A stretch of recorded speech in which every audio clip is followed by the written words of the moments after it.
Well, as we continue on in our look about the relationship of parents to children and children to parents, Paul, as I noted, began by talking about a child's responsibility to his or her parent. And I think these are lifelong responsibilities. I think if you heard me over the last couple of days, you'd understand why I say that. That even though you're an adult now doesn't mean that you still shouldn't honor your parents. But there's something I find really interesting in that whole dynamic. There's an old rabbinical saying that says the first 40 years of your life you can blame on your parents. The second 40 years are your responsibility. And I find people a lot of times saying, I messed up because my parents did this, and this. And they spend the entirety of their life blaming their parents for why their life is not happy and successful and very effective or functional. The truth of the matter is, if you knew what your parents did wrong, just identifying it is only half the story. The other half of the story is working to change that pattern in your own life. And this is why I think, though, it's so important when Paul says in verse 4, fathers, don't exasperate your children. This word exasperate is actually, in the original, is a very intense word. It really means to provoke somebody to anger, to irritate and frustrate them to the point where they react in an angry way. And there's a wide variety of ways in which we can do this with children. I think that one of the first is kind of like bullying our children. That fathers are called to interact with their children with tenderness and gentleness, and yet many times fathers are brusque, abrupt, distant. I have a friend of mine who his dad used to always refer to him as jackass, and I often think to myself, doesn't do a whole lot to build your self-image. And you realize that I can only ask the question, what was his childhood like? That he would do that. But the whole point is this idea that we begin to, the fact that we're bigger and stronger and smarter and more experienced and know how to handle a gun doesn't give us the right to lord it over our children. That I often say that when a man has to declare, I'm in head of this house and I'm in charge and I'll decide what's going on, that he's already lost his authority, because he should never have to say that. He should have an example of leadership that is so trusted and respected that nobody has to challenge it, but they will follow it out of course because it's the right way to do it. Now, there's a secondary way in which we can exasperate our kid, and that's the idea of favoritism. And here's a dirty little fact that most people don't want to admit. If you have more than one child, well, even if you have one child, but I noticed that having 4 kids, that some of the kids were a lot like me than were other ones. And some of the kids were a lot more like my wife than they were like me. Now, I'm kind of a go with the flow, loose kind of guy, take probably too many risks, and like the excitement of challenges and change. I really embrace change, although I'm becoming less so as I get older.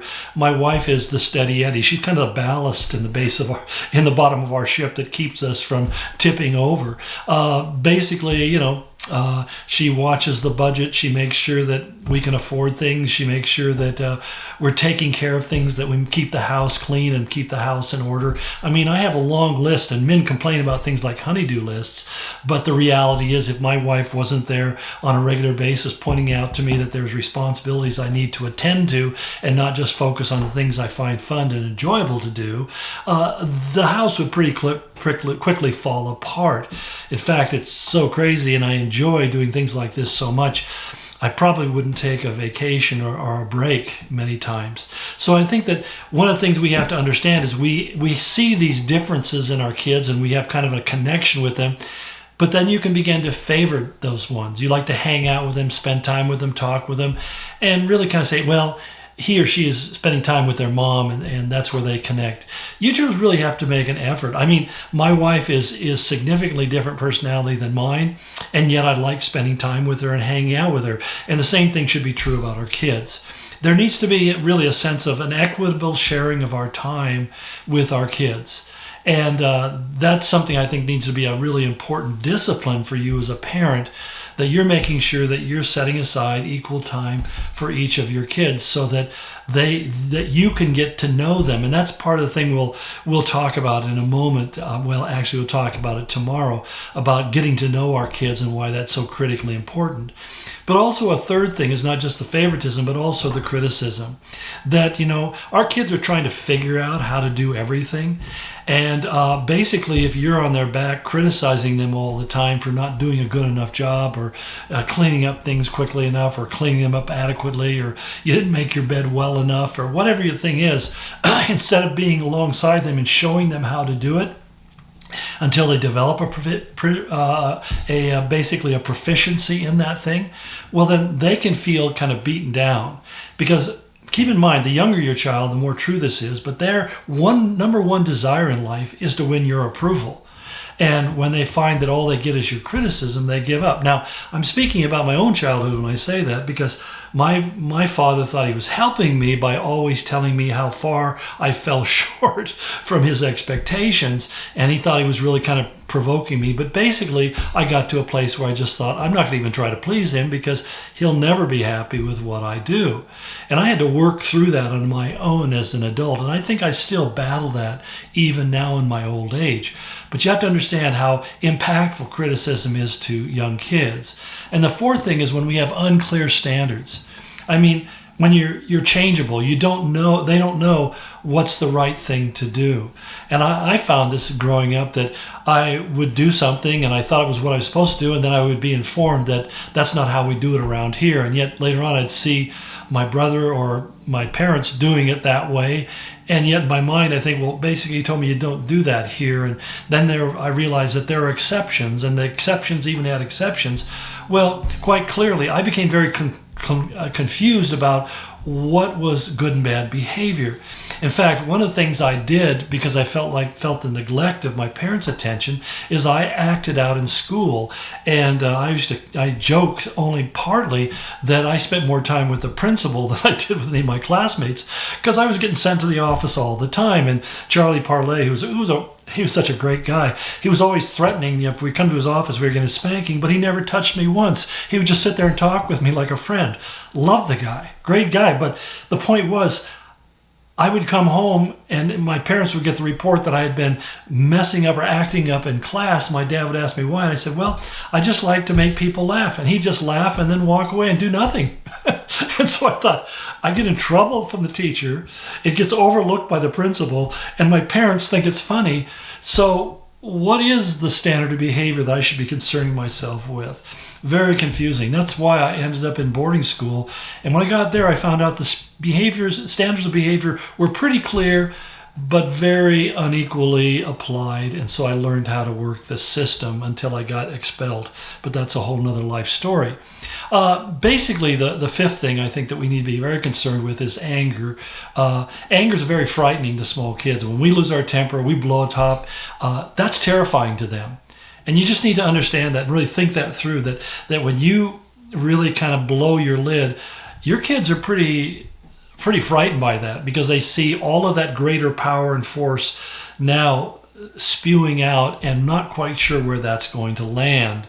And then there is the issue number 6 of neglect, where we just don't spend any time with our kids. And this is increasing the case, where we find that people are devoted to their screens. Most parents have no idea what their kids are doing, what they're watching.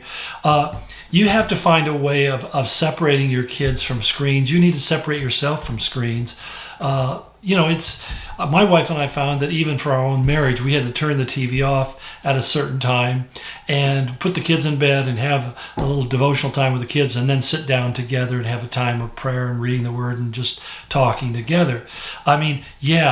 Unfortunately, I missed a lot of the great TV shows of the 80s and 90s that the rest of you got to enjoy. But the point was, they don't look that good to me now anyway, so I don't feel that bad. I just don't do good at 80 and 90 trivia games.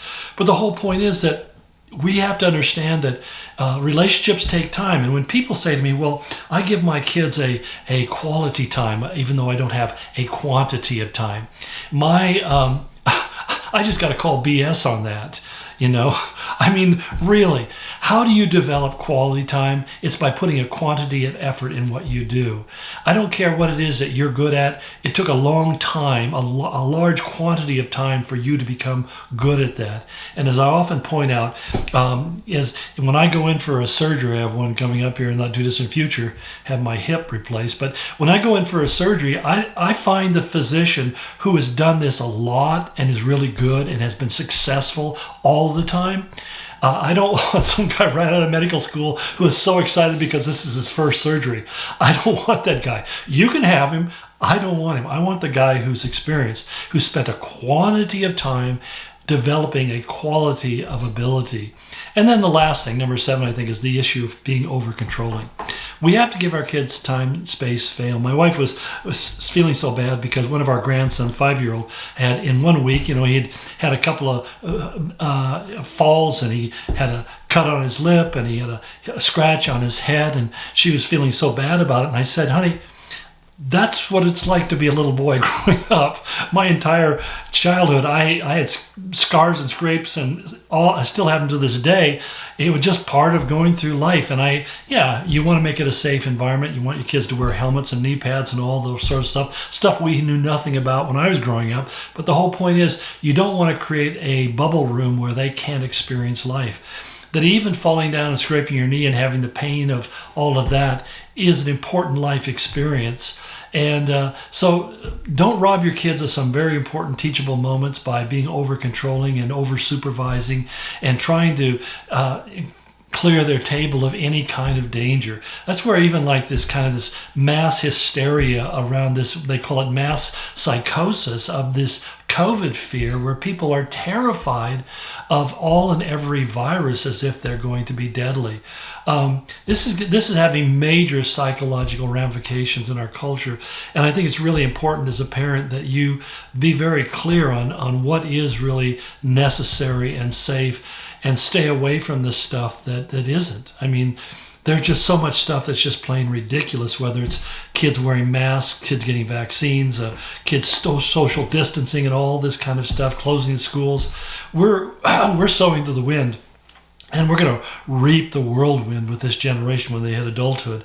And we're already beginning to see the psychological impact of rates and addiction and suicide and all the rest. So it's really important that, we don't want to put our kids in an environment and have them hanging out with kids who are going to have unhealthy influence on them. But at the same time, you got to let them get out there and live their life a little bit.